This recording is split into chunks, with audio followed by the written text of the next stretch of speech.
It seemed like a tragic mistake. A young father in Houston, held for ransom, was shot to death last January. Not by his kidnappers, but by an FBI agent trying to save him. His 13-year-old son, now an orphan, being raised by his half-sister. His heart's definitely hurting. Authorities at first called the death of Ulysses Valadares a simple accident. The FBI agent told Houston police he used his M4 rifle to break a window at this house where Valadares was held captive. He said somebody started to pull on the rifle from inside.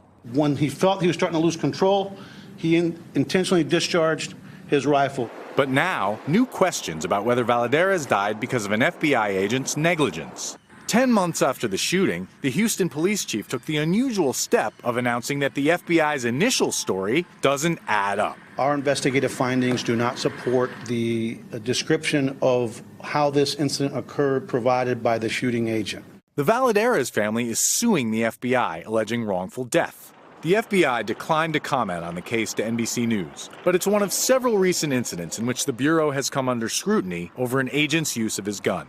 Just last year, an FBI agent was accused of lying about firing his weapon in a 2016 standoff with right-wing extremists in Oregon. He was found not guilty.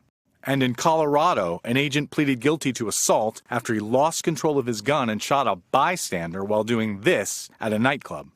Each time an agent fires a gun, the FBI investigates. New data obtained exclusively by NBC News shows that since 2011, there have been 228 FBI shooting incidents and 5 cases where the actions of agents were found to be unjustified.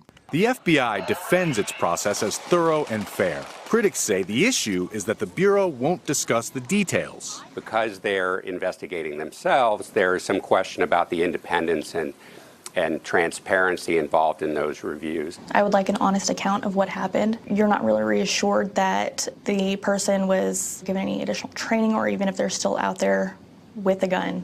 A family shattered, awaiting answers from an FBI reluctant to provide them. Ken Delanian, NBC News, Houston. Hey, NBC News fans, thanks for checking out our YouTube channel. Subscribe by clicking on that button down here and click on any of the videos over here to watch the latest interviews, show highlights, and digital exclusives.